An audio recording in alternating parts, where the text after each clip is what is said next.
Hello and welcome to the Rating Room. My name is Jay. And I'm Andy. Here on the Rating Room, we're going to be talking movies and TV shows. This is our first season. We're going to be focusing on the James Bond franchise. So sit back, relax, and enjoy the show.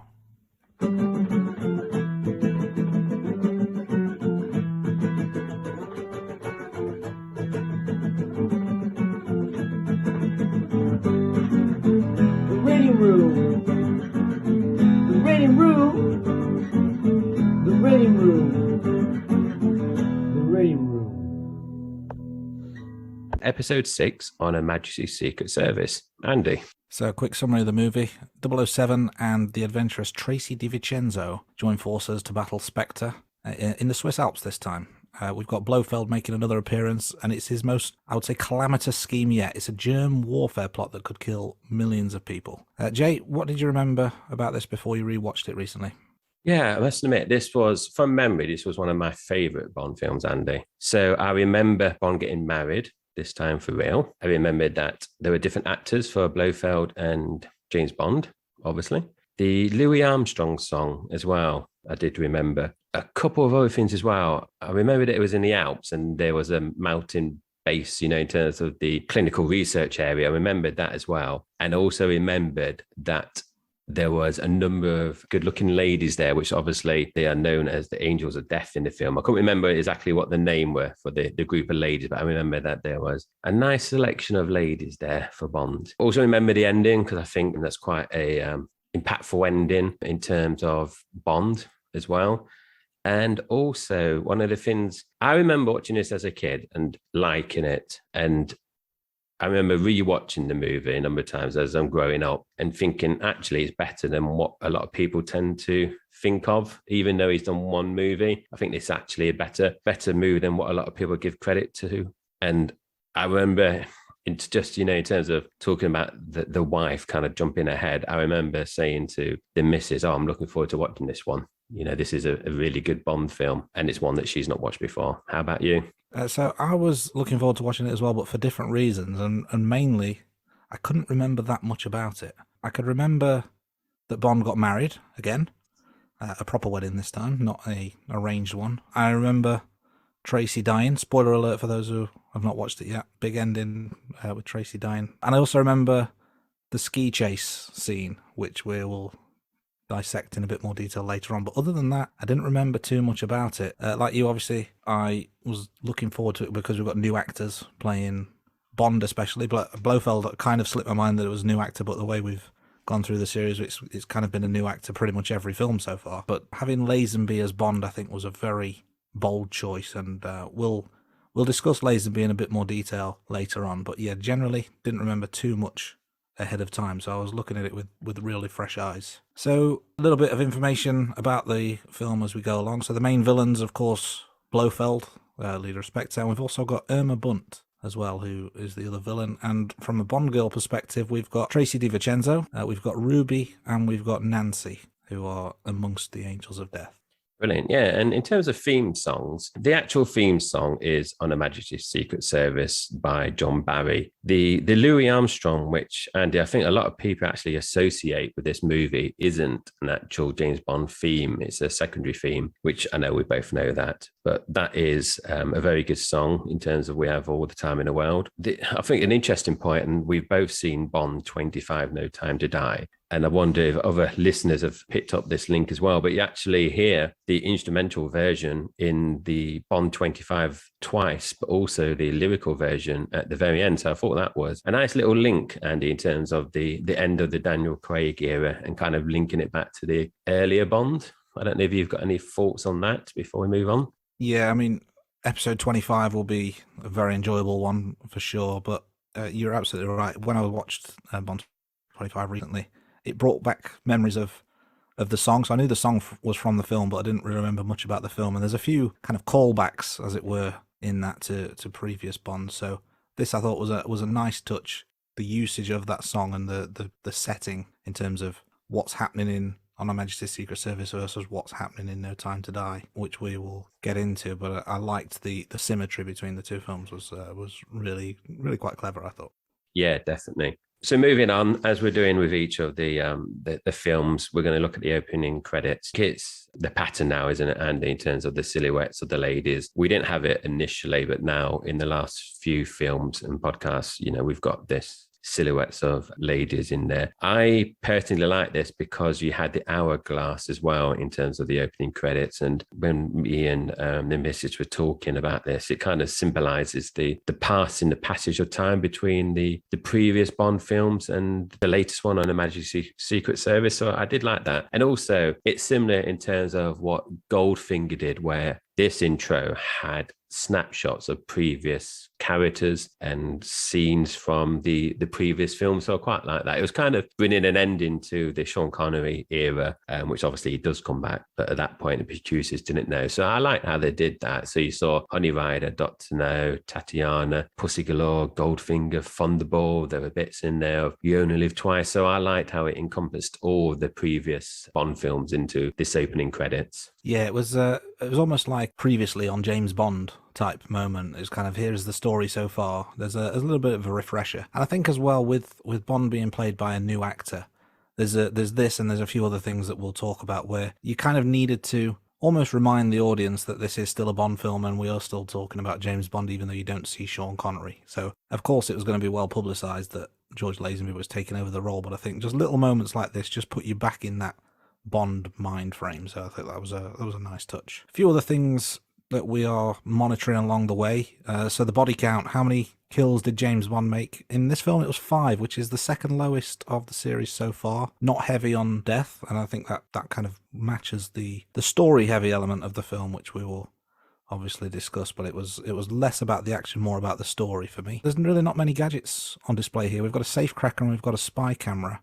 There's also Q demonstrating a gadget to M, which is radioactive lint, like a homing device. That's not used by Bond. I think it was just a little way of showing that other things are being discussed and kind of exaggerating Q's role a little bit. So that was another gadget that we considered.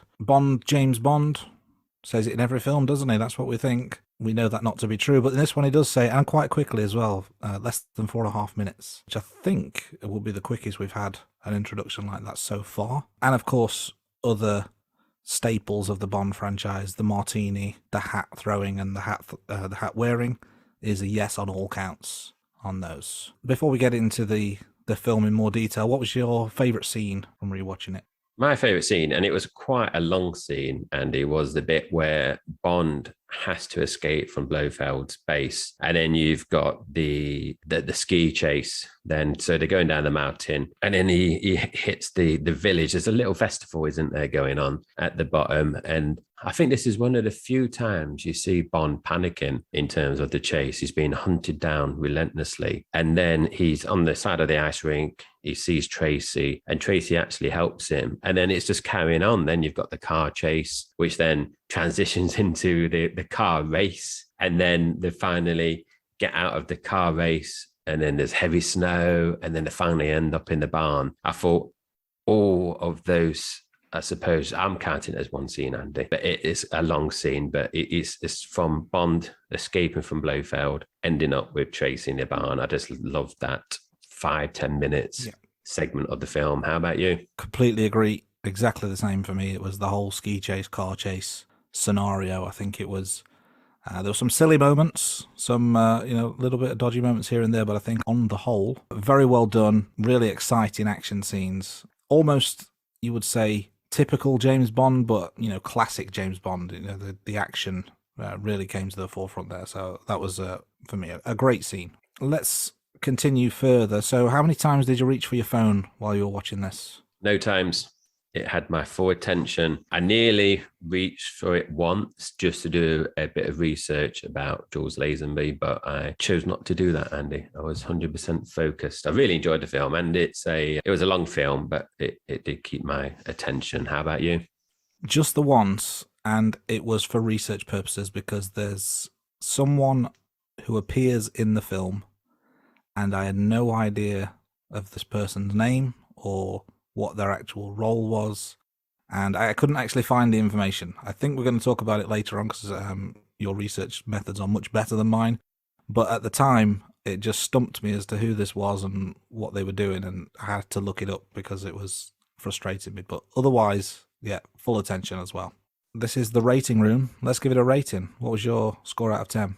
As you know, Andy, I'm very generous in my scorings compared to you. Well, to be fair, it's only slightly out, aren't we, usually? We're only 1 or 2 digits out. But I have rated this one 8 out of 10 because it was one of my favourites, thinking back and re-watching the film again as part of this podcast series. It is still one of my favourites. So I gave it a strong 8 out of 10. How about you? This was close to an 8 for me, but I've given it 7 out of 10.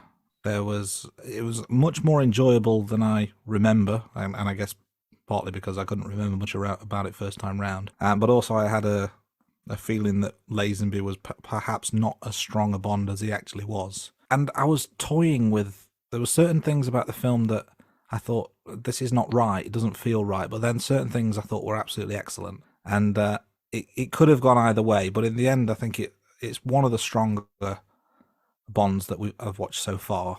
The reason I've gone for a 7, I think there's still quite a gap between this and Goldfinger, which is, dare I say, the gold standard of Bond so far. So that's the reason for 7, but still high on the rankings. A really, really solid effort. The next part, before we kind of get into some of the facts of the film, is the standing item, the wife's verdict. This was an interesting one, Andy. So last episode, the last film, obviously the wife was quite negative about James Bond. I recall she said it was racist, sexist, chauvinistic. This week isn't any different. So the wife's verdict was that Bond is an arsehole, but it has some redeeming qualities at the end. Also, she queried, were the close-up shots really necessary during the ski chases, which I have to agree. Those, she was saying, basically, the kind of zoomed out shots were obviously, super realistic. It was obviously, ski chases, but when they zoomed in, it was evident that it was fake background. So she didn't really like those as well. And also the safe cracking device, she said, was archaic,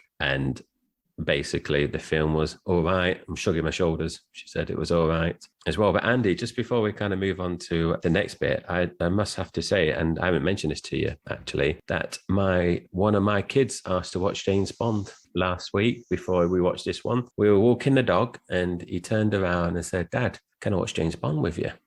I said, yeah, we can watch James Bond. He hasn't watched any yet. And then he said, "When you're watching it, we like Mummy." And I said, "Oh, we're going to watch it tonight." And he said, "Oh, how many Bond films is there?" I said, "It's 25. And you were like, 25? And I said, "Well, why don't you wait until we get to Daniel Craig films, the modern. This is, from the 60s. He's a 13-year-old boy. He might not really appreciate it." And he said, no, I'm going to watch it. I'll come and watch it. Let me know when you watch it." Fast forward to the evening, Andy. I shout up to him, "We're watching James Bond." Does he come down and watch it? What do you reckon? I'm going to say he didn't. No, he was too busy playing Minecraft. So he still hasn't watched James Bond. I was like getting all emotional thinking, this is like becoming a man. He's wanting to watch a bit more grown-up films. And then he just passes it up. But I think he's 13 years old. He's never watched any of the James Bond films. I personally think a good introduction for him would be Daniel Craig films. I don't know what your view is. I think it's a good introduction for most people who haven't seen a Bond film, I think, or those who they know of the Bond films but have a certain perception in their head about them. But maybe the next Bond, whoever he or she may be, maybe that is the Bond of the generation, so your son will gravitate towards whoever that is. And when he's doing a podcast of his own in 20 years' time with his mate talking about Bonds 26 through 40 or whatever it is, they'll be doing the same sort of thing. Podcast won't be a thing in 20 years, will they? Anyway, yeah, so we digress. But I just thought I mentioned it because I thought I nearly had Casson's verdict, but it didn't kind of work out, unfortunately. Very nearly a defining dad moment. Yes, nearly. Andy, is your missus kind of on board yet, or is she still not partaking? No, she's not on board. She's a waste of time. Not even entertaining the idea. The closest I've got is I got her to start watching Casino Royale with me. No luck so far. I'm not pressurizing my wife at all to do this, but there were times when I turned around and she was on her phone and I was like going, "But how can you make the wife verdict if you're not watching it?" It's one of those films that I can do both. I can multitask. I said, yeah, but you're going to miss out on things. When you come to the wife's verdict, it's going to be like, but she's in there, and she has told me she's going to commit to the 25. She has told me though she's looking forward to rewatching Pierce Brosnan because that is her favorite Bond. So she's looking forward to getting to the 90s, would it be? 90s and the Daniel Craig films. So she's looking forward to the modern ones, and she hadn't seen this one before. So some of these films she hasn't seen, so it's quite good for her to be watching. But she was reading some of our notes, and she was just muttering about how sexist he was and chauvinistic again just before we went live. Is this still talking about Bond and not my note? Not talking that about me. just checking. I don't want any kind of libel. Feel free to comment if you think that I am sexist or chauvinistic in any way, and send your hate tweets to the usual address, and I'll be sure to respond accordingly. But let's move on before I dig a hole for myself. Let's get some facts and figures about the film. So this is the longest film of the series so far. 2 hours 22 minutes is the runtime. It's a bit of a slog if you're not a Bond fan, but I thought the time flew by. Personally, it didn't feel that long at all.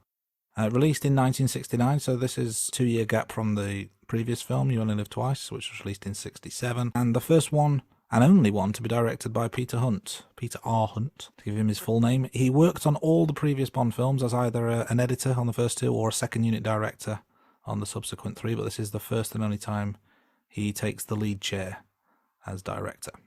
Yeah, thank you, Andy. I thought that was interesting that he's had some history with the previous films and the franchise, and he got promoted to the main job. I thought that was good. I don't know why I didn't have it again, because this, as we both said, is a very good film. So the next bit, before we kind of dig deeper into the actual film, what we wanted to do, because this is obviously Jules Lazenby's one and only James Bond, we kind of wanted to dedicate a bit of the podcast onto Jules Lazenby. So as part of our research for the podcast, we pulled together some bits. So originally, Jules Lazenby was recruited to play Bond after Sean Connery retired. He actually had no prior acting film credits. He had only actually done adverts. I don't know if our older listeners might remember this. It's before my time, but I did YouTube it, Andy, to have a look at it.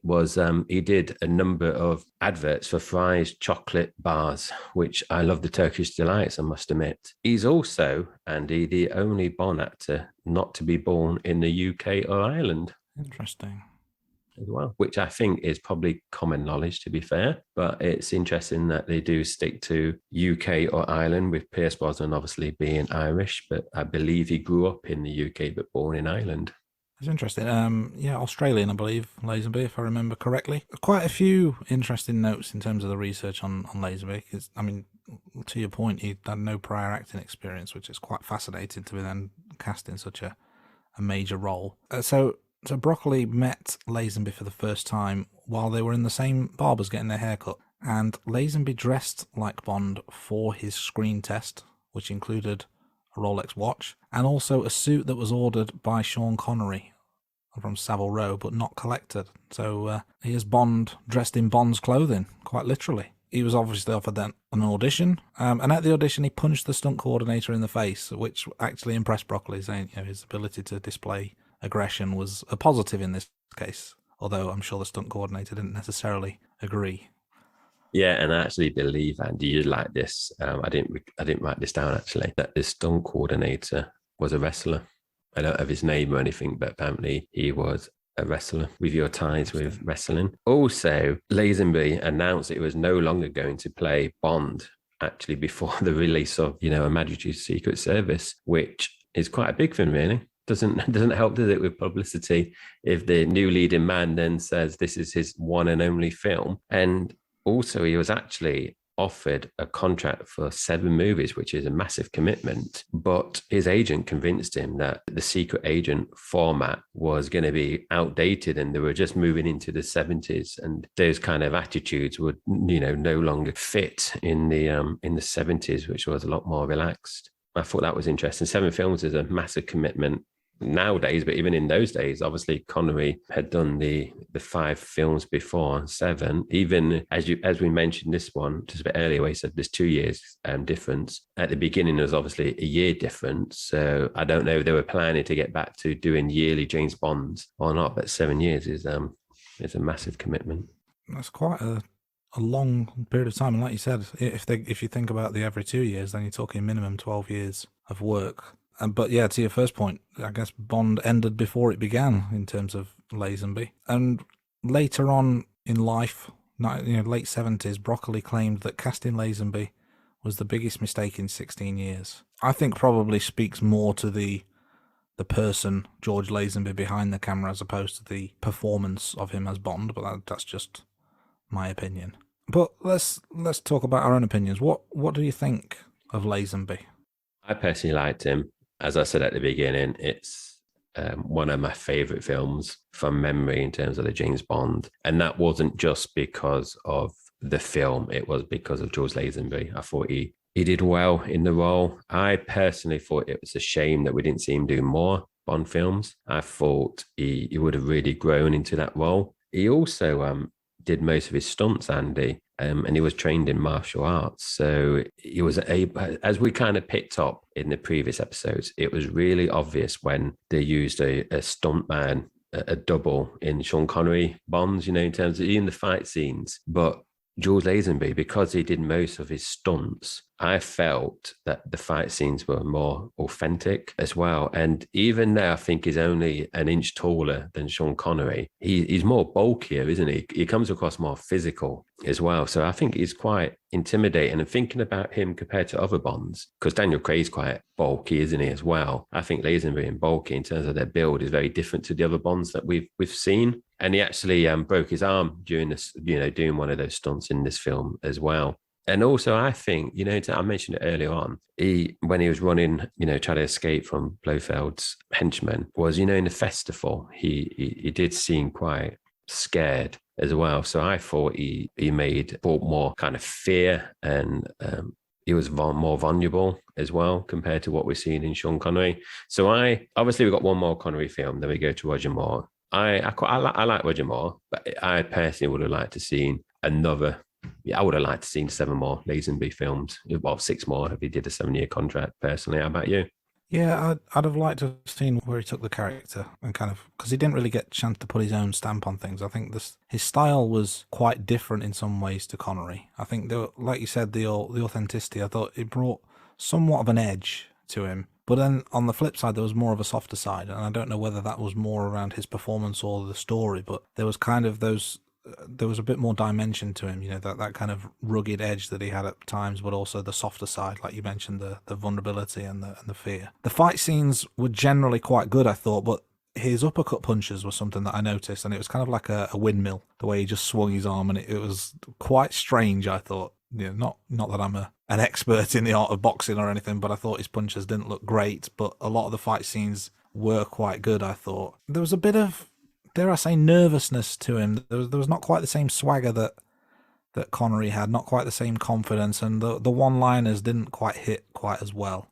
I don't know whether that's simply an experience thing. If this is his first film, was first acting of any sort, really, then I guess it's going to be difficult to have that natural charisma. And also, you've got to remember that Connery has had 5 goes at this, so he'd got the character nailed on by this point. So to compare the two is probably unfair, but I felt like he just wasn't quite at the same level as Connery, but did bring out some quite interesting qualities of his own. So, like you said, it's a shame we didn't get to see more of him, just to see where the franchise would have gone. It might have been a completely different direction they took it in, but I guess we will never know.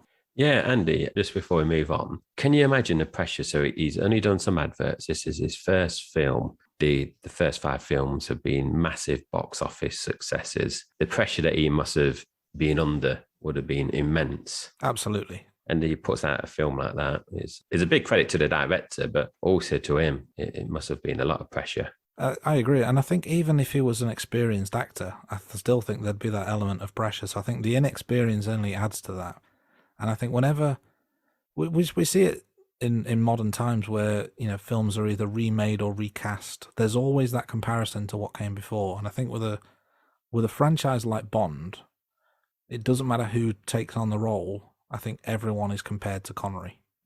And I think Connery did such a good job in the 60s, establishing himself as the James Bond, that whoever was going to take it on, whether it was Lazenby or whether it was a different actor with much more experience, there's always going to be that comparison, and there's always going to be those people who will dismiss it before even giving it a fair shot. That's got to be quite difficult to take. I also wonder whether, because of his inexperience as an actor, that also led to his downfall a little bit in terms of his inexperience in the acting world, as in, how to behave behind the scenes, how to interact with crew and fellow actors, etc. So yeah, a lot to take on, and it's not like he's taking on a junior position. It's straight in at the deep end. If ever there's an example of jumping in at the deep end, it's take your first acting job ever and become James Bond. Yeah, definitely. Rather him than me, I'll tell you that. Well, I wouldn't mind a go if the money was right, but I don't think I would do it justice, in all honesty. Shall we move on to some other talking points about the film itself? So we've mentioned, obviously, that George Lazenby is the new Bond.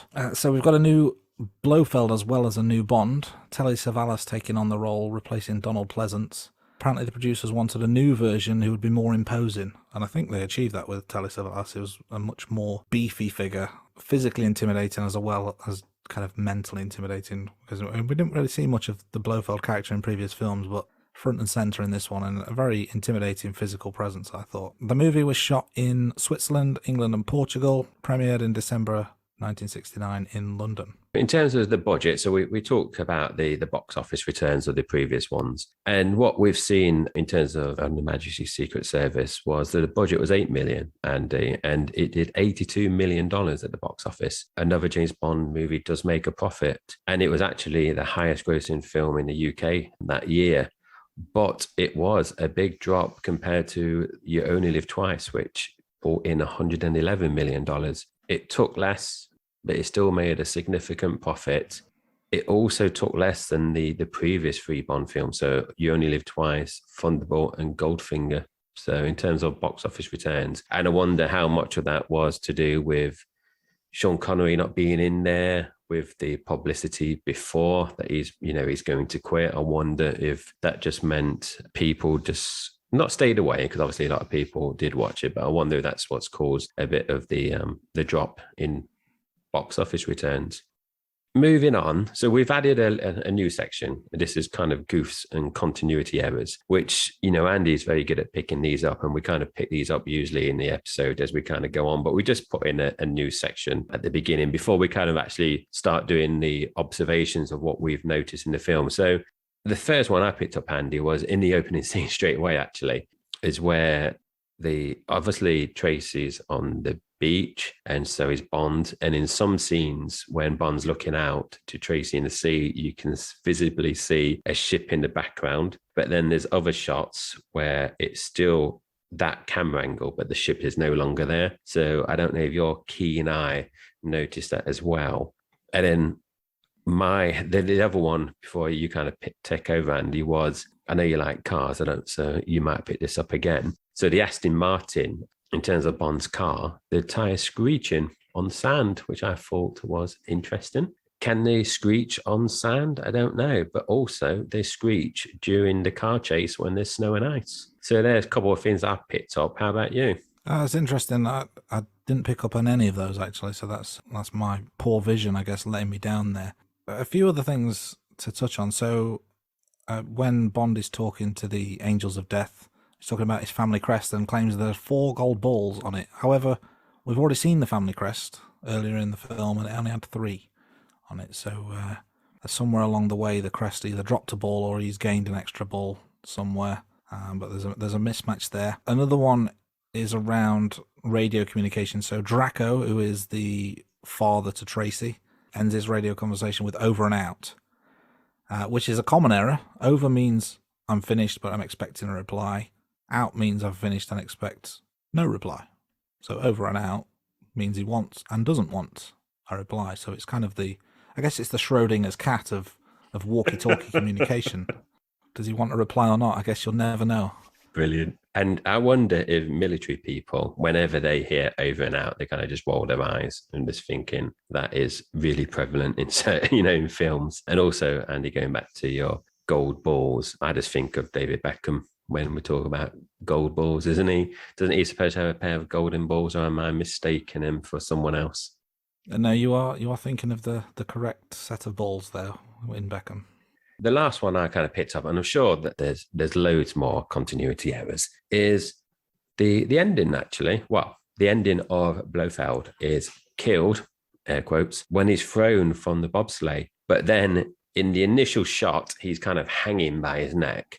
And then it pans back to like Bond and the bobsleigh. Then it flashes back and you can see Blofeld is actually hanging by his armpit. So his like upper body is above the branch. And then in the last shot, he's hanging by the neck again. You kind of don't know. Is he dead? What's he doing? Was he climbing out but then slipped? What is he? So that's obviously a mistake there. Is there anything you want to comment on the death of Blofeld, Andy, before we kind of move on?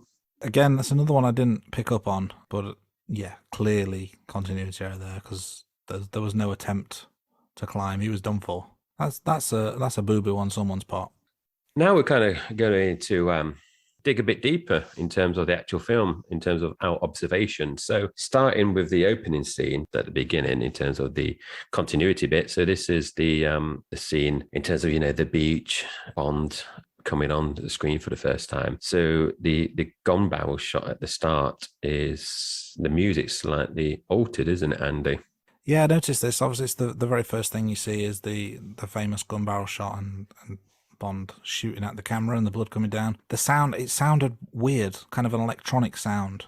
And I don't know if that was purposely done because obviously we're into a new age of Bond with a new actor and a new director and a new direction, perhaps. But yeah, it felt out of place. I didn't particularly like it. It sounded wrong. So as Jay mentioned, we've got the beach scene coming up, but in the opening we see Bond in his car. I believe he's driving down towards the beach, but his face is partially hidden for quite a while, so you kind of get the idea that it is Bond, but you don't see that it is a new Bond at this stage. So it's kind of building up that suspense and waiting for the introduction. Speaking of cars, we've picked up on this point in previous films, but there's a lot of speeding up of the action unnecessarily, which I think is a little bit strange. And also in the fight scene as well with Bond and the henchman, I think there's a lot of camera cutting and speeding up, and at times it just takes you out of the moment a little bit. It's something we've seen from previous films, so it's become a little bit of a signature of the Bond film so far. I'm not keen on that, as I've mentioned in previous podcast episode. Also, so just before we kind of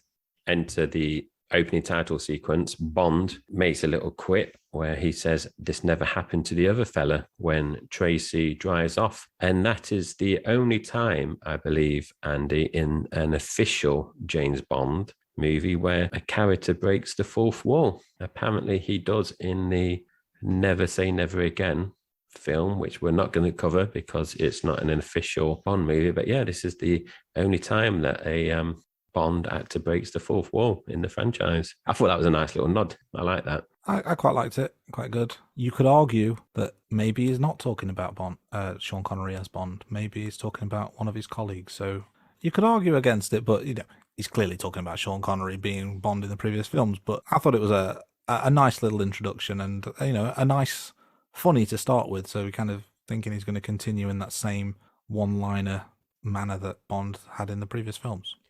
These next few scenes are going to take place in the casino, the hotel rooms, and Draco's place. So the first thing I noticed, Andy, straight away was how ghastly that purple wallpaper was in the casino. It was horrible. Definitely something I wouldn't have in my house. But also, Bond is playing cards, and he doesn't seem to be doing well, does he? The character, and I don't know if he's ever introduced in that scene. I can't remember they actually name him. He seems to be winning. The bloke next to Bond seems to be doing very well for himself, whereas Bond he's not having a successful night, is he, at the old card game? It doesn't seem to be. It just seems to be a participant, whereas doesn't have that confidence and that good look on his side. He's just there. I think what was interesting, something I picked up on, was he was sat in space number 6, and this is film number 6. And I wonder if that was pure coincidence or whether that was just a little nod to say here is Bond for number 6. So that was quite a nice little touch. More speeding up of the fight scenes. There's a fight scene in Bond's hotel room, and again, it's the camera work is a little bit sped up at times. And another thing, not just here but kind of throughout the film, dubbing is quite noticeable in a lot of places for not just for Bond but for quite a few characters. I noticed that the dubbing was prevalent throughout. you're very, very good at picking up the dubbing in the previous films, but even I noticed it in this one. I felt it was heavily dubbed in parts. One of the things that I liked, Andy, as well, was that we have all the time in the world that the instrumental bit was playing in the background when Bond and Tracy were together. I like that. That happened throughout the movie. So I like that little nod as well. And also Bond gives Tracy a bit of a slap as well when they're in the room together, aren't they? He does, gives her a bit of a slap, and then there's a bit of slap and tickle, which, typical Bond behaviour. Treat him mean, keep him keen and all that. A little bit later on, we've got the goon goes to the door of Bond's room and he overhears them talking. I guess they are still talking at this time. He just leaves them to it. He knows they're in there. He can hear them, but he just leaves them to it. Yeah, I don't know what to say. He was obviously fighting with him in the other room, and then he kind of goes to recommence the fighting, but then hears what Bond is up to and thinks, oh, I'll wait until the morning. Yeah. I'll let him have a bit of fun, and then I pick him up in the morning. It's very, very polite. It was, yeah. Let's resume this fight at a more reasonable time, sir. You continue your conversation. Actually, Andy, just a thought, just going back to the playing of cards, I wonder if that was a little nod again with him being not successful at cards, because the Sean Connery version was good at cards. I don't know if that's anything or not. It's just something that occurred to me. The last bit I have for this section was dodgy special effects with Bond fighting outside of Draco's room. That was a dodgy sequence. Yeah, there's a few dodgy sequences throughout, but yeah, that was one that I picked up on for sure. Like we said, it's not going to be a massive in-depth scene by scene in terms of that, what we do with the podcast. So we now jump into MI6, and I wasn't the only one that thought of this, Andy, and I don't want to sound harsh. It's something the missus said as well. Miss Moneypenny seems to have aged a lot between You Only Live Twice and this movie, which obviously, at the beginning you said there was 2 years difference. As I was typing up the notes, I actually got a screenshot of Miss Moneypenny in You Only Live Twice, and then a screenshot of Miss Moneypenny from on the Majesty Secret Service side by side on my nice widescreen monitor. And then I called the missus over and said, look, there is this, because she thought it was a different actress at first, but having her hair up, I think, ages her. I don't know what you thought. When it first came on, knowing that there was 2 years difference, I thought she looked very different. I would tend to agree. I'm not sure if it was the hair being up or not, but yeah, time had passed. She'd had a tough assignment between movies, I think. Maybe when she went on location. Maybe that's it. Maybe the submarine life was not for her, and it affected her. But still beautiful as ever, just slightly more advanced in years than previously. And of course, we're speaking about Moneypenny, so there's going to be some flirting between her and Bond. Seems to go a little bit further this time, I thought. So Bond comes in and he gropes her arse, basically. There's no other way of putting it. And then later on, as he's leaving, gives her a kiss on the lips. That's not very office-appropriate behaviour, has to be said. Certainly wouldn't fly these days, but I think it's the first time Bond and Moneypenny have actually had actual physical contact, and in that manner that's firstly quite, dare I say, aggressive, but certainly assertive at the very least. I thought that was quite a deviation from what we'd seen so far. I agree. It was definitely different compared to what we're seeing in the first 5 films. I noticed that, and then I tried to recall thinking, oh, have they actually kissed before? And I'm thinking, I think there might have been a peck on the cheek maybe in a previous film, but I think that's as most that it got. It was very flirty in the first 5 films, whereas this was definitely more full on, as you kind of picked up on, Andy. In this scene as well, Bond is removed from the Blofeld assignment, Operation Bedlam as it's called. Clearly not happy about that, and goes outside and dictates his resignation letter to Miss Moneypenny. So Bond's career as a secret agent is seemingly over for a brief period. Yeah, not a good start, is it, for old Lazenby? He's handing in his resignation straight away. I personally like this next bit, Andy, in terms of where he goes to his office and he's clearing out his desk. We get kind of like, I called it a callback. I don't know if you called it something different or not, or what the actual phrase would be. But we kind of see Honey Rider's knife and shells from Dr. No. We've got Red Grant's watch and the gold sovereigns as well from Russia with Love. We've also got the rebreather from Thunderball as well. And when he's kind of clearing out his desk, you've got those little music kind of themes from those previous films as well. And I think it's kind of letting the audience know that, this is the same Bond that we've had in the previous films, so that he's got that connection with the other films. So I don't know if you picked up on those bits as well when you watched it, but I liked that. I thought it was a nice little nod. Yes, I really like that, and I like the opening credits as well. You've got that callback, like you said, and I guess it's the continuation of the story. And what I found quite interesting as well is that I think this will be the first time we've seen that Bond has an office of his own. So seeing him as a office worker as well as a secret agent, clearly he's got admin to do as well. But it's the first time we've seen him in an office setting of his own, which I thought it took me a little bit by surprise, really, because you don't think of Bond as a desk jockey, as it were. I mean, if there's any quiet periods, does he just sit there for weeks on end doing paperwork? That's a different film altogether, isn't it? Yeah. Oh, when he has to do a timesheet, does he log all his flexi or not? Does he get time and a half for overtime? He should get blooming hazard pay, shouldn't he? Yeah, I wonder. Yeah, because you do associate with Bond being very much a field agent. So as Andy mentioned, he's resigned, it seems. And then Bond is recalled to M's office, and M informs him that his request has been granted, which Bond isn't happy about, and kind of goes out, talks to Miss Moneypenny, who actually turns out dictated that he had requested 2 weeks of leave instead. And I wonder, Andy, whether M kind of knew that Bond's intention was to kind of go off to do his own kind of mission, or if he generally believed that he was going to go on leave for 2 weeks. I don't know if you had any thoughts of that. I wondered, like, if he's thinking, oh, I give him 2 weeks off and he can kind of go off and it not be an official operation, he might make more progress. Yeah, I'd not really thought of it that way, but that's an interesting way of looking at it. I wondered if it was more he knew that Bond would react badly to be taken off the mission, and almost the expected that he would go outside to Moneypenny and rant and rave, and in this case want his resignation straight away, which is probably a bit of a rash decision, I would say. And I think obviously Moneypenny recognised that by changing it to 2 weeks of leave. And I think probably, I think it's more that M and Moneypenny know the personality of Bond, and they know that he sometimes just needs to cool down. He's a bit hot-headed. But no, it's an interesting thought. I'd not really thought of it that way before. I occasionally have them, Andy. It's taken 6 episodes, but we're there. Let's move on before Jay hands his resignation letter to our own Moneypenny. We then move on to Portugal. We've got a birthday party for Draco. We've got some bullfighting, which I believe is the first time it appears in a Bond film. And I'm not sure if it appears again in any future films. I don't know, is the honest answer. I did try to research it, Andy, but I couldn't find anything. There is some kind of scene in one of the Daniel Craig films, but I don't know if that's bullfighting or some kind of like a rodeo type deal. Yes, I don't. There's something in a Daniel Craig film, which obviously we can cover when we get there. But from memory, I don't know if a bullfighting scene appears or not.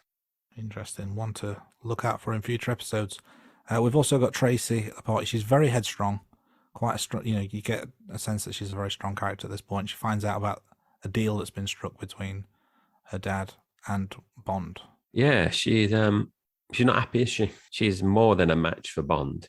And I touched on this already, but again, we're having we have All the Time in the World playing, but this time we've got the vocals for the first time in this movie. So again, very much that song is associated with those two characters. And then what we get is a little montage of Bond and Tracy. I'd say they're falling in love, aren't they? In terms of those little scenes as well. So I thought that was nice. Yeah, it's a good way to move the timeline on of the film. Obviously, the idea is that Draco wants Tracy to be looked after, and Bond is a little bit hesitant at first, but it seems to be that they naturally have feelings for each other. And I think the montage was a nice touch with the song as well. So then it quickly establishes that they are an item, or at least, they have those feelings for each other without dragging out the story, so we can get to the meat of the matter. We move on to Switzerland next. Bond has gone to Bern. He's gone to investigate Gumbald's link to Blofeld. He searches the lawyer's office and he gets a safe cracking device. Now, the safe cracking device is given to him by a crane. It's kind of raised up on this huge crane, and it's I think it's in like a giant suitcase or something. But it's a huge piece of machinery. One thing I thought of was, didn't he have a safe cracking device in a previous film that didn't require a crane? Like, it was a much smaller thing. Or am I misremembering that? No, it was in the last one, You Only Live Twice. Do you remember where he goes to Osata's building headquarters? Yes. And, before he, I think it's just as he's beating up that wrestler that you mentioned, in terms of the Rock relative. Rock's granddad. Yes, that's it. It's quite a novel way to get the device up to him. It just seems like maybe technology's gone backwards in the 2 years between films, and something for Q to get working on if his devices are now getting bigger rather than smaller. Yeah, surely when you modernize things, they do get smaller. But I liked that he had it carried over from the bloke, that you said about researching earlier. He's the one controlling the crane at the bottom. And I liked how it was like transported to the room, the lawyer's room, the office by crane. I did like that. I thought that was quite funny. But my wife, she didn't like that at all. She just thought it was ridiculous, saying everyone's going to see the crane moving something over like the road and everything like that. And I just thought, it's quite Grand Theft Auto in a way. We're not going to be reviewing Grand Theft Auto, but I've been playing that recently, so it just came to mind. So whilst we're in the office, Bond is sat reading a Playboy, waiting for the safe cracking device to finish. And then as he's leaving, he has got the centerfold ripped out and he's having a look. This is the only film to feature the Playboy magazine, but one thing I did want to touch on is that clearly the centerfold is unclothed because it's Playboy magazine. It's not, Good Housekeeping. So there is technically nudity at this point. But the question I have is James Bond a 14-year-old boy? And does he need something for his bedroom wall? Because for a grown man to be walking through the corridor staring at a naked picture of a lady that he's stolen from a Playboy magazine in someone's office seems very juvenile to be. he's obviously very horny, Andy, isn't he? Because, I would say he's madly in love, or he's fallen in love, and yet he's going to meet the angels of death later on. And he's obviously wanting to keep Playboy. Personally, the whole Playboy thing didn't kind of sit right with me in terms of him reading it and then carrying it on down the corridor. Yes, you see some boobs as well in the movie as well, but there's actually a long history of James Bond with Playboy as well. So several of Ian Fleming's short stories were actually published by Playboy. I've not read any of these ones actually. So you got the Hildebrand Rarity, The Property of a Lady, and also Octopussy. So I don't know whether that was a bit of a nod to Ian Fleming in terms of the short stories or not. But also later on, there's also a number of Bond girls that are featured in Playboy as well. So we've got the actress that plays Honey Rider. We've got Jill St. John, Gloria Henry, and then Barbara Bach are just some of the actresses. There are more Bond girls that appeared in Playboy. I didn't know about the short stories in Playboy. I have read some of the short stories. A very good read. I'm sure I've got them around the house somewhere, but it's been a long time since I've read them. But I had no idea about the Playboy link. So interesting. It's an excuse to go out and buy some old Playboy magazines. I'll talk to my wife about that and say I need them for research purposes. Yeah, I'm sure I know what her reaction will be. But let's move on. We're back to London now.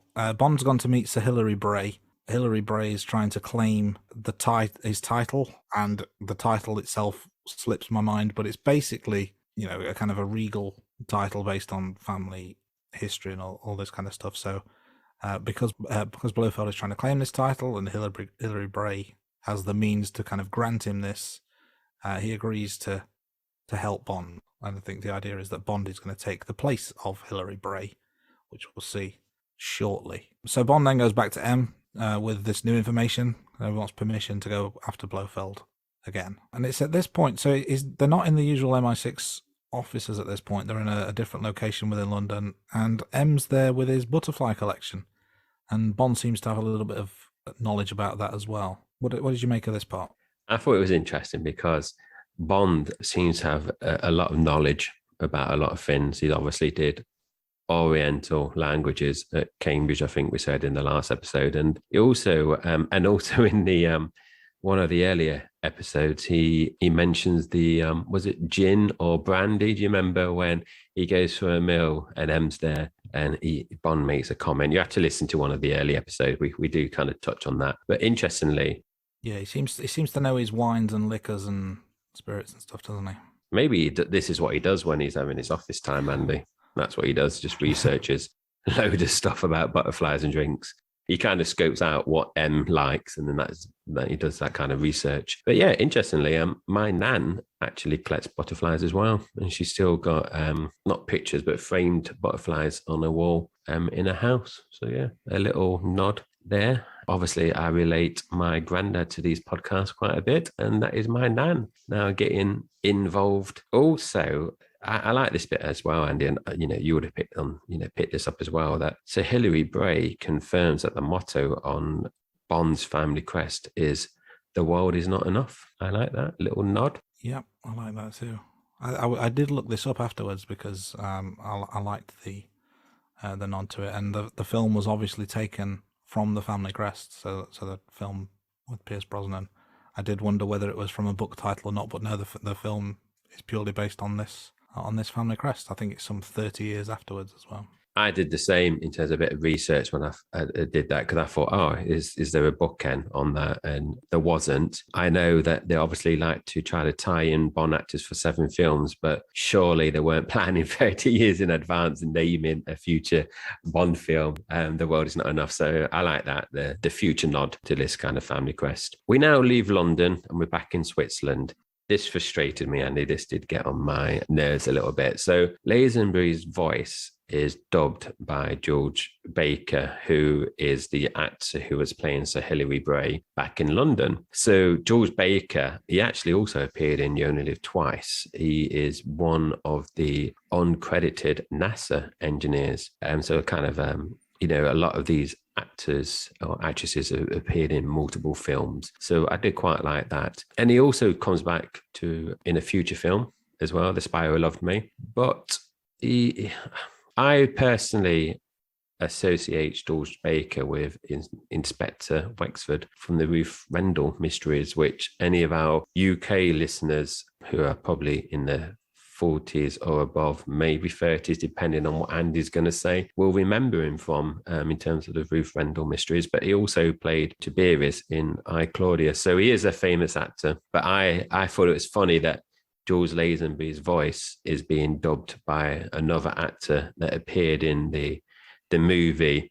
And George Lazenby James Bond is basically using Sir Hilary's character as cover, but they've used the voice of the actor to do that.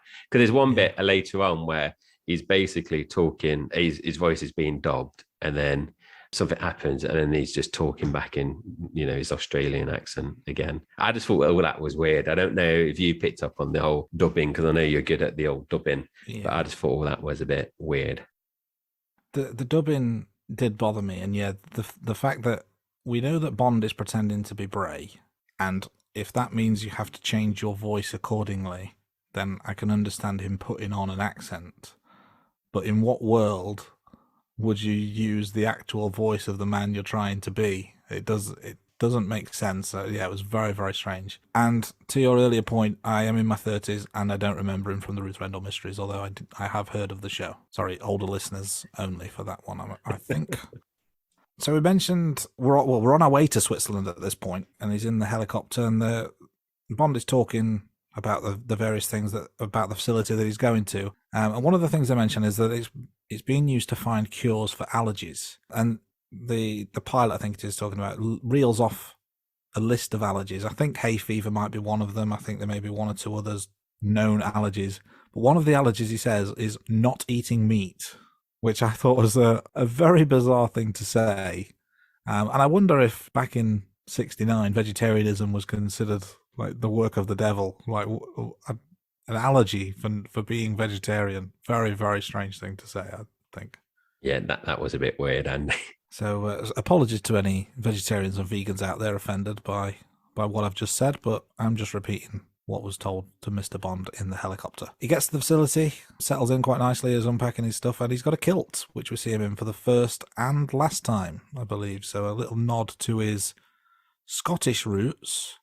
And I don't know if we wrote this down in the notes anywhere, but it comes to mind that he's referred to in this film, and possibly others as well, as an Englishman, whereas obviously a kilt is very much a Scottish garment. So there's a little bit of inconsistency there. Very, very odd, I thought. And despite the kilt, or because of the kilt, he's in his element. There's 12 beautiful young women from around the world who will later find out are the angels of death.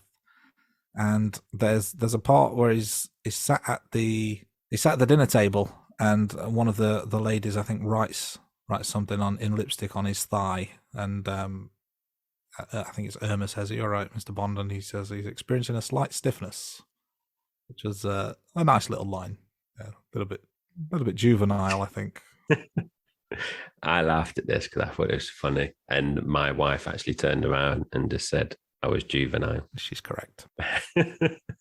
I just thought it was funny that because he's just got all these 12 beautiful women and Irma there, and the little quote there, that slight stiffness, just made me laugh. I know, Andy, we've discussed this before we went live, and I'm sure a lot of people that if people are following us and rewatching the films as we are rewatching this, they would have picked up on this as well. So Hillary goes to meet Blofeld, but Blofeld doesn't recognize Bond. And, we've both discussed this. So Bond hasn't had any surgery. He, in the previous film, Blofeld has said, you're dead.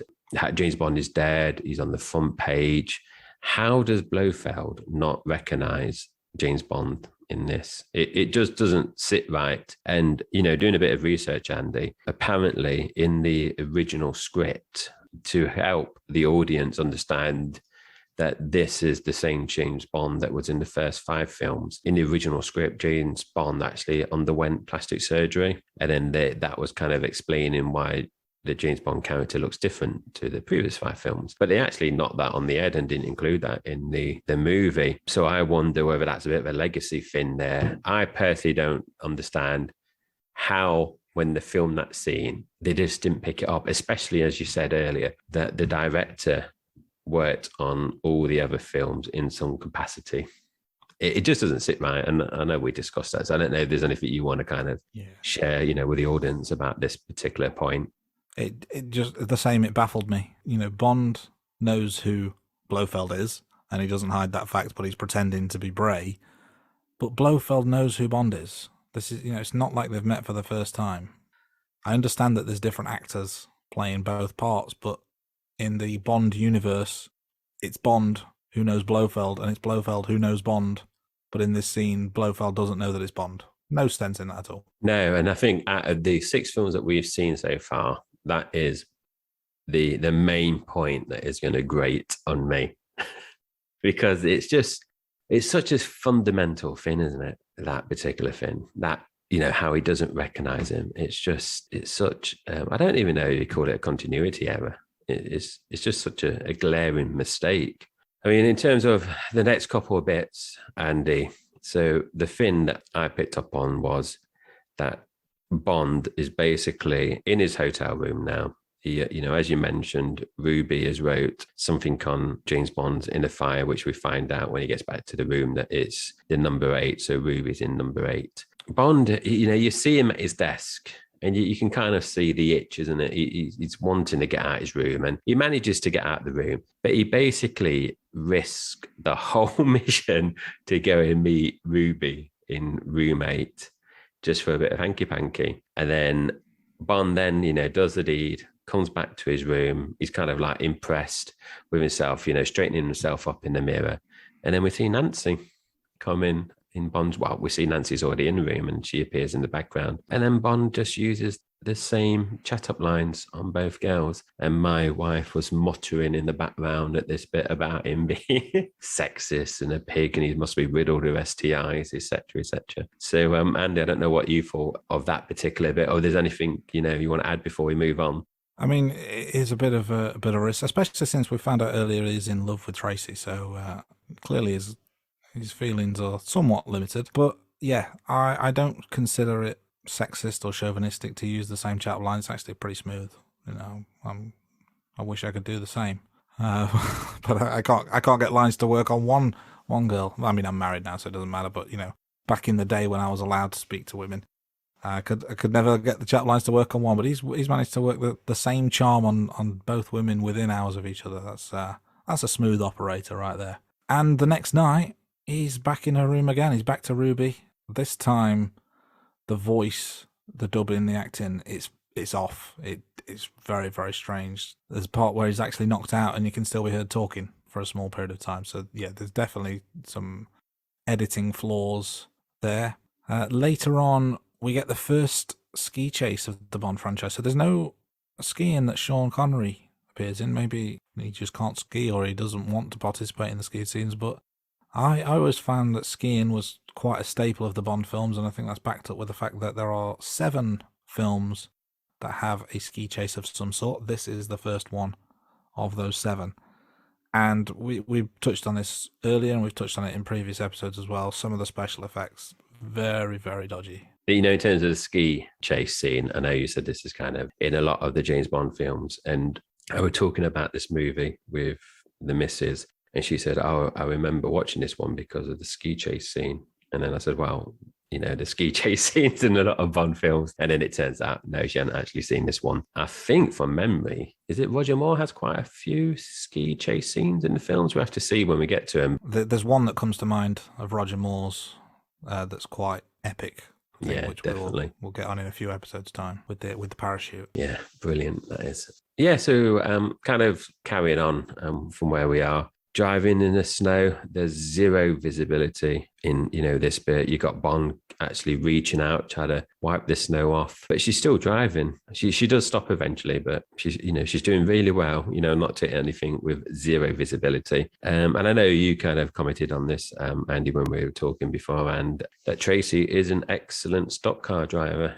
She would do very well in stock cars. I thought, you know, we both said this is part of our favorite scenes in terms of the car chase and everything. So that's good. And another thing, you know, in terms of when they're at the barn, Bond tells Tracy he loves her.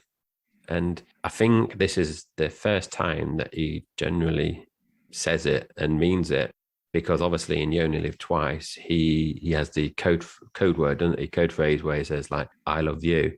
And he says it, you know, at the sumo bit, wrestling, and later on. But I think this is generally the first and only time at this point that he actually means it. Also, as well, you know, the next morning, Bond and Tracy have gone back Blofeld, and the henchmen manage obviously to track him down to the barn, but they've already gone. And then, you know, a ski chase happens again. And one thing I thought of there was where, you know, Bond and Tracy are going, you know, they go through the avalanche danger area, but Blofeld just sends three of his men just to chase, but then sets off the avalanche. So I suppose henchmen are quite easily replaced. He has no problems sending his men off to die, does he? No, indeed. Probably gets them from Henchmen Are Us, buys them in bulk. Reference there to a podcast that you don't listen to. Maybe none of our other listeners do, but yeah, that's just an inside joke that probably only I will understand. But yeah, let's carry on anyway. So later on, Bond goes rogue and he enlists the help of Draco to destroy the Blofeld compound and to save Tracy. Blofeld, this is something I noticed, and it was really off-putting. He holds his cigarettes very, very strangely. Now, this is audio only, so I can't demonstrate to our listeners how he does this, and I'm not a smoker myself, so maybe I've got this wrong, but you know, whenever I see people smoke, they tend to hold the cigarette out between their 2 fingers, like perpendicular to said fingers. Blofeld, he seems to hold them almost like he's holding a wine glass or a brandy glass. That's how I can best describe it. But yeah, just a very, very strange visual in terms of how he holds his cigarettes. But he's Blofeld, he can do whatever he wants. I'm not going to argue with him. Later on, Bond is chasing Blofeld through the facility, and bear in mind this is James Bond, you know, licensed to kill, secret agent, and he's shooting at him, and he's shooting at him, and he's shooting at him, and he misses every time. I didn't count how many shots. I reckon there must have been about 20, but he just kept shooting and kept missing. this is probably why the kill count is so low for this film, because he just can't hit his target. But I thought that was a very un-Bond-like maneuver by Bond to just be a terrible shot in this part of the film. One more point from me on this part. There's a clip. Bond is jumping out the helicopter and he slides down this walkway kind of on his front, on his chest, while shooting his gun. I really liked this. I thought it was quite a cool, almost a computer game style special move sort of thing. It was a really cool way of continuing. Really liked it. Quite, up to the cool factor for him for sure. Yeah, I agree. I thought that bit where he was jumping and sliding down was really good. Going back, Andy, in terms of the cigarette bit, when I was watching this and saw Blofeld holding the cigarette, how I visioned that was basically if you give a cigarette to like a 5-year-old and they're kind of just like holding it randomly because they don't know what to do. It's just weird how he was holding it. I suppose, like you said, it was supposedly looking cool or something, but it didn't work for me. Carrying on then, so Bond's just done his dramatic entrance there by jumping out the helicopter and then sliding down. We also find Tracy, so they managed to save Tracy, but then Draco, her dad, just punches Tracy to get to get on a helicopter, which it seems very drastic. And me and the missus kind of double took and we looked at each other when that happened. That's a bit over the top. Tries to get in a helicopter by using, some words, some verbals. And then, she says no. And then he just wallops the one. Not much patience there. That escalated quickly. The words didn't work, so a punch straight to the face should do the trick. That's the obvious step 2 in that scenario, isn't it? I like this bit. So we've now got Bond in pursuit of Blofeld, and Blofeld manages to get in a bobsleigh. So we've got a bobsleigh chase, and then Bond jumps in the bobsleigh. So I like that. And obviously it ends with the bit that we said earlier on in terms of the continuity error where he dies, Blofeld. And then we've got the happy wedding, Andy. And for me, I thought this felt, I can understand why they did it, because you don't really see friends of Bond. So we've got at the wedding, we've got Miss Moneypenny and Q. I didn't think that kind of sat right, because obviously they all work for MI6, intelligence agency.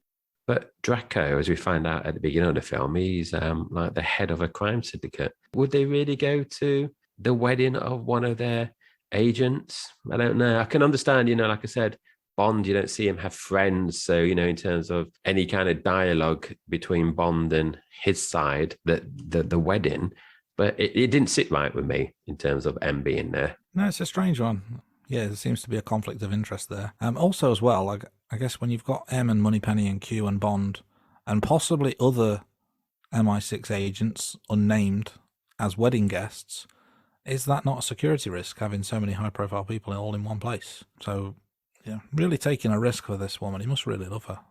That's all I can say for that. And you mentioned, obviously, I call him Draco, is in a crime syndicate. And there's a nice little scene where he's having a chat with M. And M mentions November 1964, the bullion job, which I thought straight away, is that a nod to Goldfinger? Is Draco one of the potential benefactors of that gold heist, or has he got gold at Fort Knox? I don't know if that was just a throwaway line, just as a nod back to the previous film, or whether it was a genuine link from this film to Goldfinger for Draco. But I thought that was a nice touch. And we're getting to the end of the film now. Bond throws his hat to Miss Moneypenny, which is a little homage to his hat throw at MI6 headquarters to the hat stand. So that's kind of also, I guess, a way of tying in with the throwing of the bouquet. Maybe that was a double meaning there. And they live happily ever after. They drive off into the sunset to live out their married life as man and wife for many, many years to come. Only that's not exactly what happens, because Irma Bunt, she's still on the scene. She is chasing down Bond and Tracy in their wedding car. Shots are fired, and Tracy sadly dies as the final scene of the film. So very, very strange and quite an emotional ending for the Bond film. The previous 5, he's normally getting his wicked way with the lady, and very much a happy ending in the first 5 in many senses of the word, but this time round not so much. As was it, yeah, I agree. It was very sad, the ending. And usually usually the Bond films finish with a dinghy or a rescue boat or something with just Bond and the Bond girl. But this is obviously very different. Yeah, very very sad ending.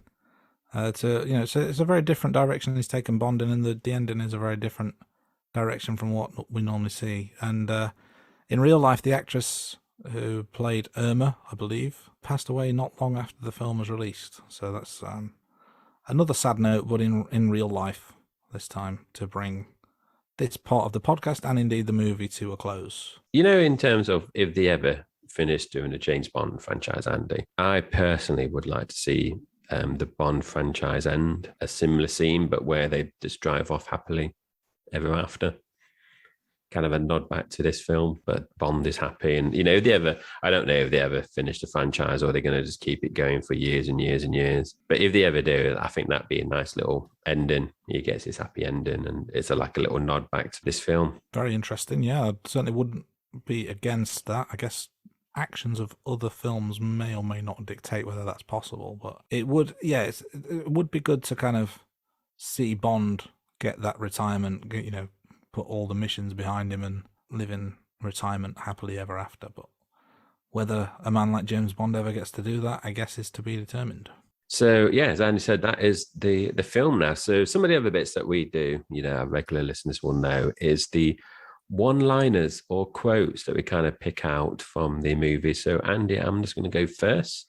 And that's already mentioned this. So this is pretty much straight away Bond breaking the fourth wall. And he says, this never happened to the other fella. Nice little nod to the previous films. There's a nice scene between Bond and Q. Q says to James, look, James, I know that we haven't exactly always seen... Well, anyway, don't forget, if there's anything you ever need.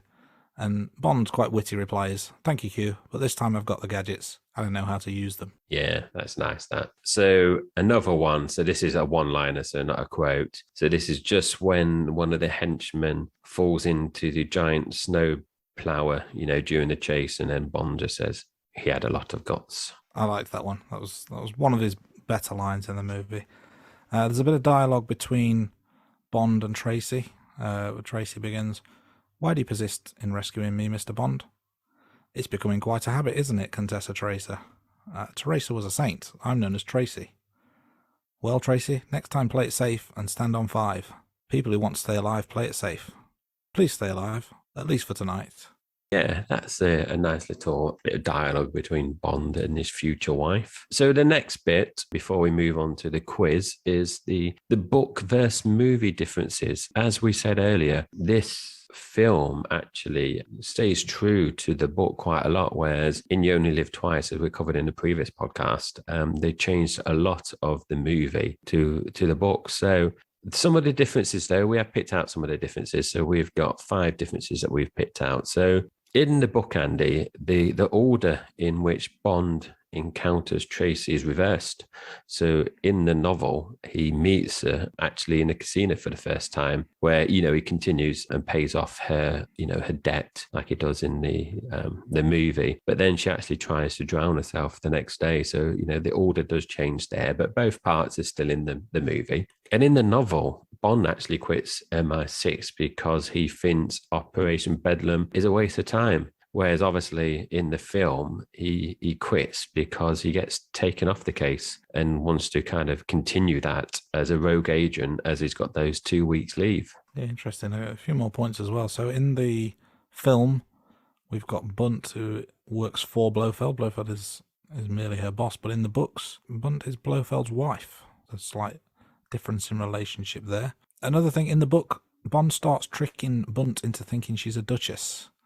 Whereas in the film, Bond simply tells her that her name comes from a nautical word for the baggy, swollen part of a sail, which I thought was a little bit of a harsh thing to say to a lovely young lady such as Irma Bunt. And the final point is around Blofeld himself in terms of his appearance. So in the film, he's bold and muscular. In the book, he's described as having long silver hair and being overweight. So very different physical appearances between book and film.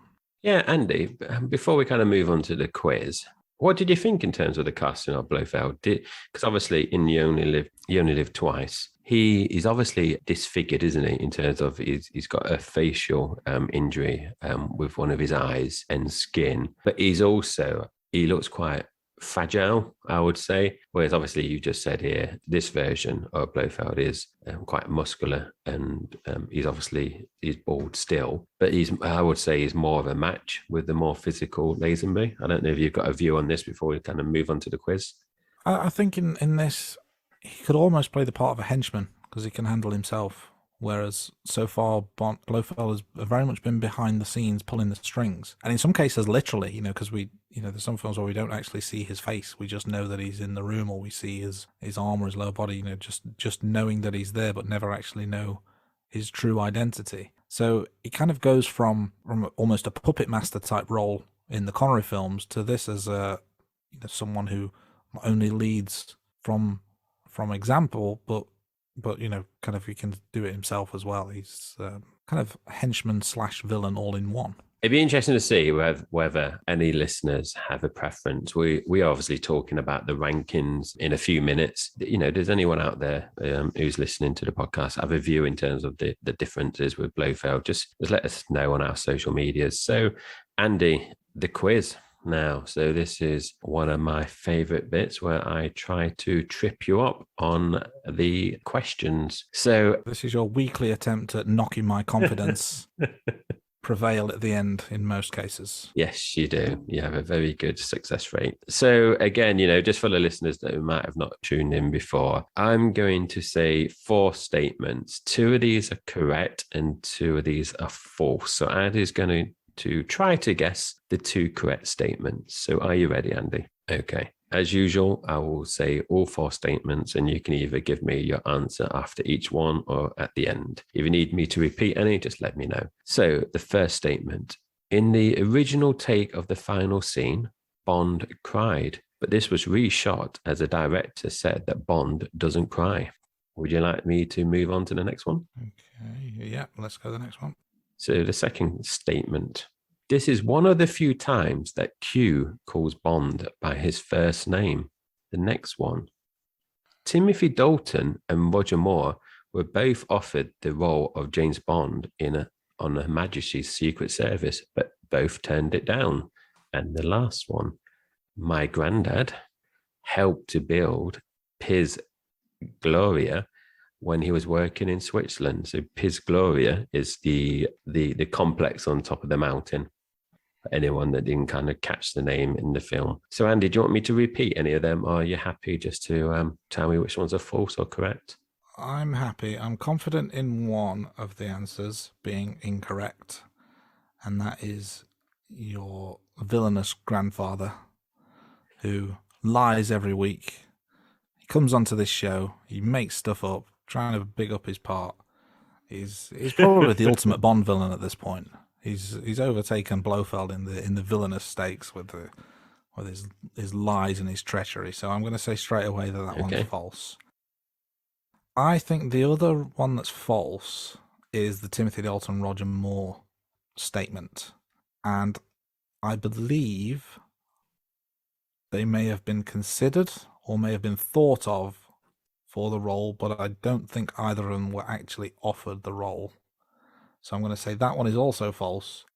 And I'm going to say the final scene was reshot because Bond doesn't cry is a true fact. And I'm going to say that Q calling James Bond James as opposed to 007 is one of the few times that happens. And as soon as you said it, it brought to mind the phrase, pay attention 007, which I think Q says repeatedly throughout. So, and when we talked about the quotes earlier, we did mention that he calls him James. So I'm going to say it goes true, true, false, false. Okay. So starting from the last statement, my granddad, that is correct. A cretin, you were right, Andy. My granddad didn't help to build Piz Gloria. He did work in Switzerland, but not at that time. And he's not a builder. So Timothy Dalton and Roger Moore were both offered the role of James Bond on Her Majesty's Secret Service, but both turned it down. Is in fact correct, as in you were wrong. Okay, so 2 are correct, but only one's correct. I need to rephrase how I do this. But basically, Timothy Dalton turned it down because he said he was too young for the role. And Roger Moore was already committed to something else. So the timings were not quite right. I think I'd read that about Roger Moore, but yeah, the Dalton thing, I didn't know if he was just kind of on a short list as opposed to actually offered the role. The other one that is incorrect, and you are incorrect, is this is one of the few times that Q calls Bond by his name, first name. This is, in fact, the only time he calls Bond by James. So as you said, he does tend to call him 007. So a bit of wordplay there, you know. It is the only time that Bond, Q calls Bond James. And you're right. So in terms of the original take in the final scene, Bond did cry. So George Lazenby did cry. But the director didn't like it and made George Lazenby reshoot that scene. But they actually only shot 2 times that scene, and they caught it on the one that they used in the film the second time. So, you know, that was well done there by George Lazenby in terms of nailing that scene. So, Andy, you have got 1 out of 2 on that one, or would you say 2 out of 4? Depends how you look at it. Either way, you got 1-1. I would say that's a moral victory for me and a technical victory for you. You've got me on a technicality there. This would be one I'd refer to the stewards. VAR. Yeah. Yeah, so that is the quiz. So, Andy, do you want the honor of introducing our next new section of the podcast? Yeah, this is going to be either the start of a brilliant stand-up career for one or both of us, or this is going to be the end of the podcast as you know it. But I'd like to tell you a joke, if I may, but brace yourselves for this one. Go for it, Andy. I'm ready. James Bond is fast asleep in bed when suddenly there is an earthquake. He's shaken but not stirred. I liked it. When I told the missus that joke, I thought it was funny. It did make me laugh, and the missus just rolled her eyes. Yes, we are going to continue the joke theme. We're going to keep it as a James Bond theme for the remaining 20 episodes, isn't it? And is it 20? 19 after this one, 20 including this one. Yeah, so we haven't done it for the first 5. For the listeners now, a little bonus, isn't it? We've added in. We're growing up. We're evolving as hosts. We can even maybe later on in the series we'll insert either a laugh track or a tumbleweed. Maybe we won't do that, but in my head we could. Yes. So the next bit, which is one of my favorites, Andy, is the rankings in terms of where we rank them. So, Andy, if I pick up the first few bits, so you know our regular listeners will know. So what we do is basically we rank and rate each of the films as we watch them. So in terms of runtime, so just before I start, actually, you can check all this out on our website. We've got all this on our website, and we update it each week as we release our episodes. So runtimes, as Andy mentioned, this is the longest film in the James Bond franchise, 2 hours, 22 minutes. And Andy, you mentioned it actually earlier that it didn't feel like 2 hours, 22 minutes. It kind of flew by. So some films are overly long, but this one didn't feel like it. And it's the only second film so far that breaks the 2 hour mark. Yeah, completely agree. It was flown by. Yeah. So in terms of kill count, so Andy mentioned earlier, obviously, that Bond only kills 5 times. So we're only counting, Bond kills. We're not counting any of the henchman kills or Bond associate kills. So, it's 5 times. This is the second lowest in terms of Bond kills. So you only live twice, which is last week's episode was the high point. So that was 21 kills. And, Jules Lazenby's entry comes in second from bottom. So only Dr. No with 4 kills. So what we said last week was we're going to introduce kill counts by actor. So at the moment, obviously, Sean Connery, he's got 5 films on Jules Lazenby. So at the moment, the first 5 films for Sean Connery, he's done 65 kills, Andy, across those 5 movies. And that is an average of 13 kills per movie, which isn't bad, is it? That's pretty good going, yeah. Yeah, especially if you're... we're talking about Bond getting flexi time and pay and a half if he's going to get any kind of bonuses per kill, that is pretty good going. But George Lazenby, 1 movie, he's on 5 kills. So in terms of our ratings and rankings, Sean Connery's number 1 and Lazenby's number 2. Andy, do you want to pick up the next couple of slides? Monitoring the martinis, a staple of the Bond films. And for the 4th film out of 6, we do have an appearance of a martini for Bond. And speaking of staples of the film, introducing himself as Bond, James Bond. For only the 3rd time in 6, so it's only a 50-50 result at the minute, he introduces himself as such, but it's the quickest one so far. It's within the first 4 minutes, 25 seconds. I will move swiftly on to hat throwing and hat wearing, which is a yes on both counts. Not only to the throwing to the hat stand when he's in MI6, but also throws his hat to Moneypenny at the wedding as well. So double points there for Mr. Lazenby on the hat throwing. I will finish up on Felix Leiter, who does not make an appearance this time round. So no appearance for Felix Leiter. So far he's appeared in 3 out of 6. Jay, do you want to start with some Bond girl rankings and ratings? So in terms of our rankings for the Bond girls, so I think this is a bit of a hot topic really when you think about the Bond franchise. We've had 6 films so far and we have counted 23 Bond girls. Like we said, last week's episode, there's too many now to kind of go through per podcast. So what we're going to do is just talk about where the entry is from this film. And then, as Andy mentioned at the beginning of the podcast, we've got 3. We've got Tracy, we've got Nancy, and we've got Ruby. So in terms of my rankings, Andy, I put Tracy in straight in at number 1, displacing Pussy Galore. Pussy Galore is now my number 2. So Tracy's gone in at number 1. And just before I kind of pass over to you, I've then ranked Nancy at 21. And then Ruby, unfortunately, not for me, but for her, goes in at 23, so bottom of the table. And my justification for that was, it was like listening to Freddie Flintoff in a James Bond film, because she had a very heavy Lancashire accent, and also her hair just didn't do it for me. Whereas Nancy, only 2 places above her, but for me, I couldn't score any higher because she was barely in it, in terms of Nancy. So I think that warranted 2 entries in the bottom 3. And my justification for putting in Tracy as number 1 was, this is the Bond girl that made Bond marry, get into marriage. And I liked that she was headstrong. She was more than a match for Bond. I think physically, she's attractive, but also she's that strong personality, and the interaction kind of just put her in above Pussy Galore, is why I put her in at number 1.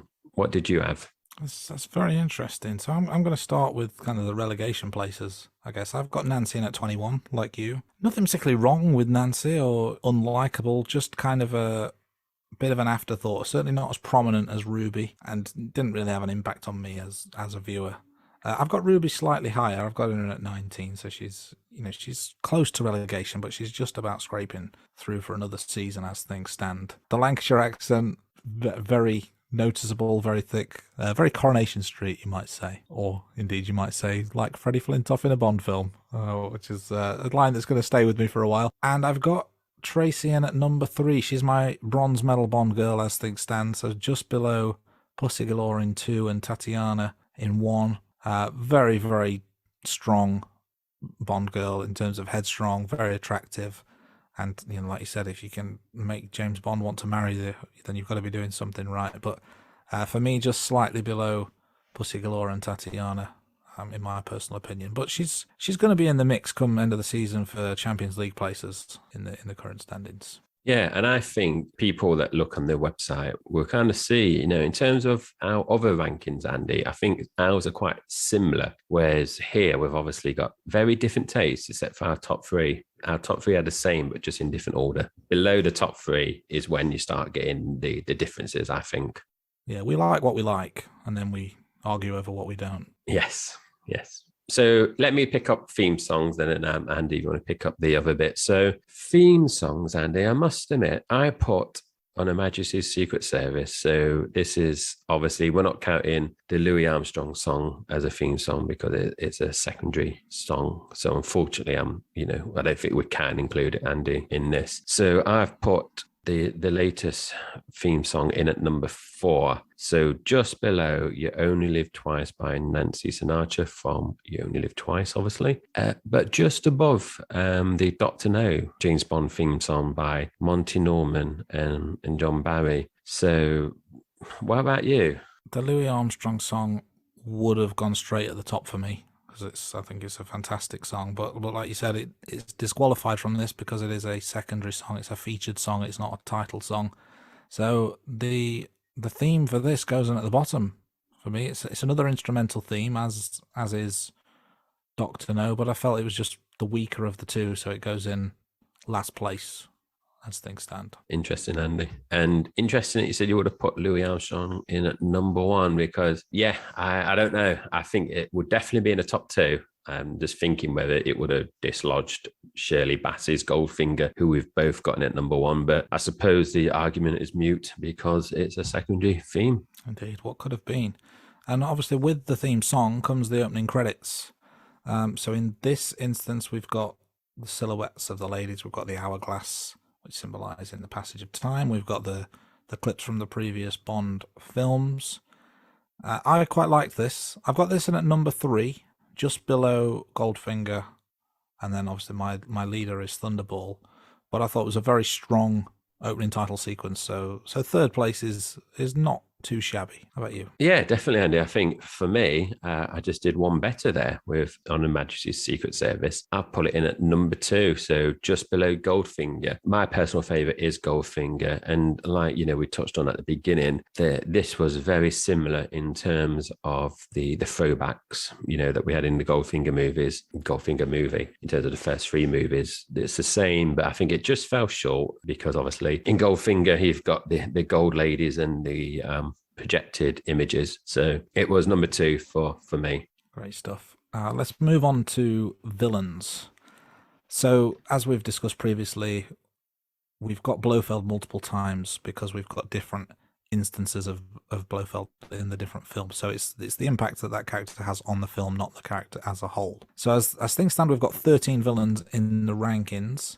I've got Blofeld in at 6, and I've got Irma Bunt in at 10. So kind of middle of the table for me. And I've got 2 of the 4 we've had Blofeld instances so far higher than On Her Majesty's Secret Service. So this is the 3rd of 4th. I thought Blofeld in You Only Live Twice was the strongest instance we've seen of Blofeld, although as we discussed, a very different portrayal of the character. But I thought that was the strongest version, and just below the 2 villains from Goldfinger. Irma Bunt towards the bottom of the list, like I said, in 10 out of 13. Not a great deal to say about her as a villain. Almost a henchwoman, you might say. Clearly just taking orders. Quite one-dimensional in some ways.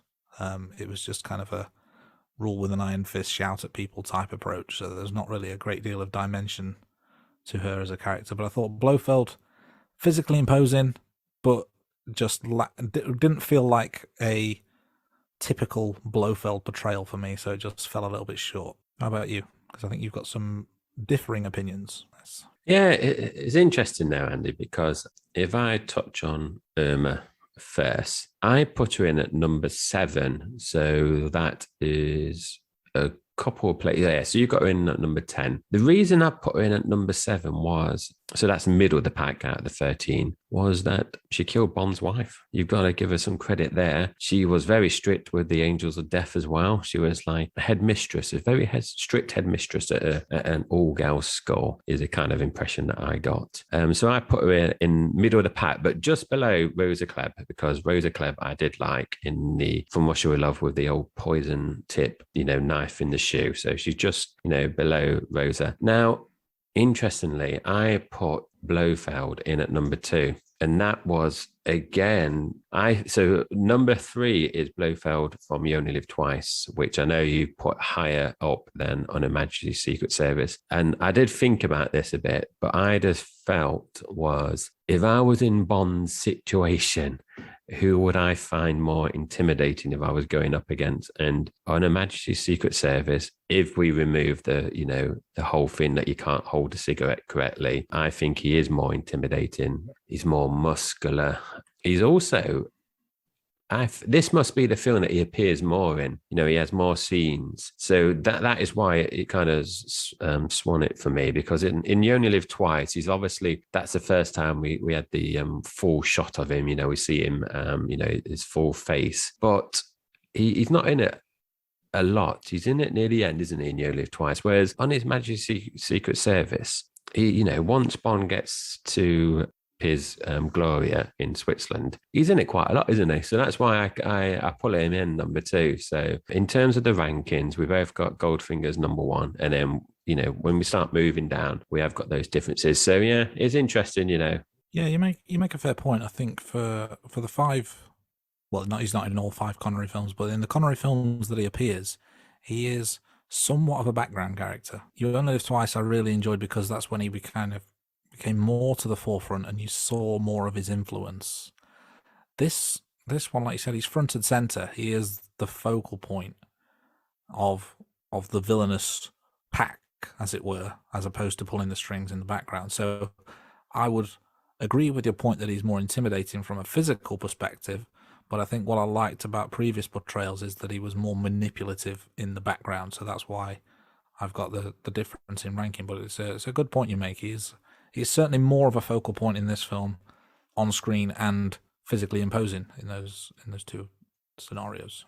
Yeah, it'd be interesting once we move on to other films where Blofeld also makes appearances, where we rank them. Because from memory, I think we've probably peaked now with Blofeld. It'd be interesting, I don't remember a lot of the Roger Moore films, but I think, in terms of character ranking, I think we've probably had the 2 strongest actors that have played him from memory. That might change, when we start, rewatching the other ones in the series. Yeah, that's a good point. Let's move on to the main event, which is the movie rankings. We talked about the ratings that we gave earlier on.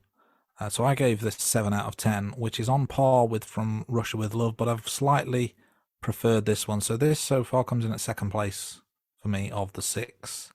Goldfinger still stands head and shoulders above the rest. I think it was just a phenomenal Bond film. But this surprisingly came in at number 2 for me, and I wasn't expecting it to. When I'm thinking of my earlier memories of Bond and comparing Connery with Lazenby, I didn't expect Lazenby to fare quite so well, but I think it was a very strong outing overall, with a few flaws here and there, which we've talked about, but I think a very solid outing, and a shame we didn't get to see more of him, really. So 7 out of 10 and 2nd in the rankings for me. Do you want to just cover your rating and ranking again? As we said earlier, I had 8 out of 10. So this was difficult, Andy, because I was thinking, From Russia with Love, I've given 8 out of 10. As we said before, we're not having anyone in joint orders. So even if a score is the same, we're going to make a clear distinction between, the places. And I was oohing and ahhing about this, and I have moved them around, in my head and also on paper. So I've actually done the same with you, Andy. It is in at number 2. I did score it slightly higher, so 8 out of 10. And where you've got a 2-point difference between your number 1 film, Goldfinger, and then your 2nd place film. I've only got 1 out of 10. For me, it was very close to Goldfinger, if I'm honest. But same with From Russia with Love. Those 3 films at the moment have really stood out compared to the other ones in the series. Yeah, I mean, it's interesting. Although we've got slight differences in the score, we've got the exact same order for all 6 films so far. So let's see if and when that trend is broken. Yes. Yeah, I think it will be, if I'm honest, at some point. I think it's a bit of a coincidence. I'd be interested to see if people that are doing the same exercise that we are have the same order. Like I said earlier, I'm quite generous in my scoring.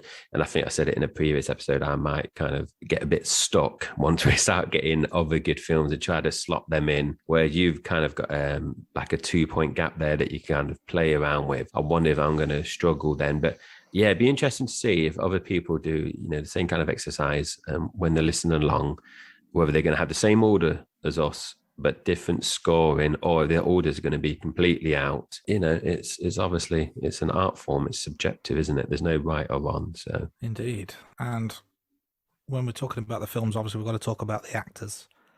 So we are going to rank movies by actor. We can't really do that for Lazenby because it's one, so it's the best movie of the Bond franchise that he's ever done. It's also the worst because it's the only one, so it's kind of a moot point. But I think what's interesting at this point, and we may be a little bit unfair to do this now because we've still got one more Connery entry to view, but where would you rank Connery versus Lazenby so far now we've rewatched them? I personally, so in terms of the actors, I've ranked Sean Connery number 1 and George Lazenby number 2.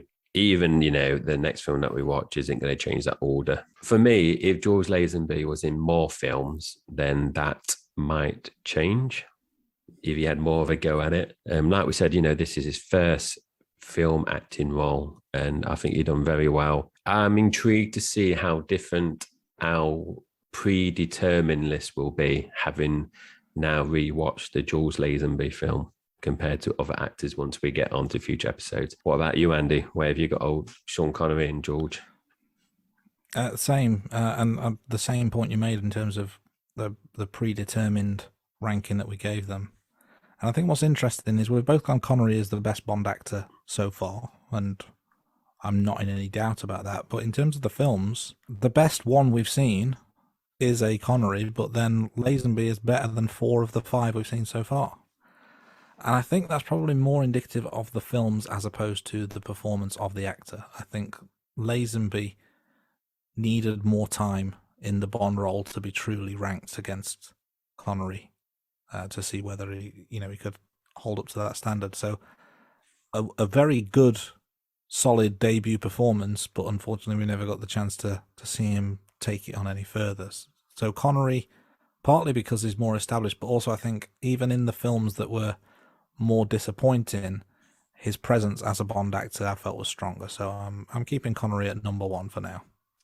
Brilliant. Yeah, no, I agree with what you said there, Andy. It's interesting that George Lazenby's movie has come in second, but we're looking at it as a collective, and because Sean Connery has obviously done 5 strong films, it does offset the one. And I suppose like what you've touched on, in terms of the film is very strong anyway. So if it was a Sean Connery film, I think it would have been just as good. It won't have been any worse. It'd be interesting to know if they would have dubbed Sean Connery with Jules Baker when he plays Hillary. That would have been interesting. But yeah, so that's it now in terms of our rankings, isn't it, for this week's episode?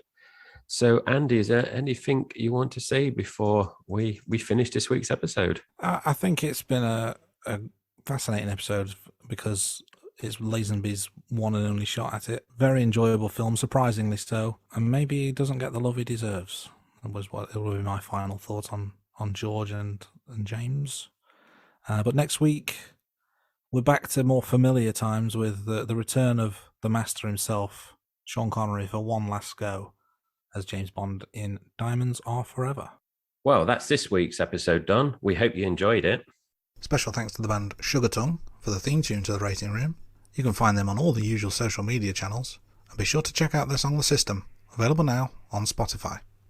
You can find and message us on Twitter, Facebook, TikTok, and Instagram by searching The Rating Room. You'll find all our social media links on our website, theratingroom.com, and subscribe to our YouTube channel. Or feel free to drop us an email at theratingroom@gmail.com.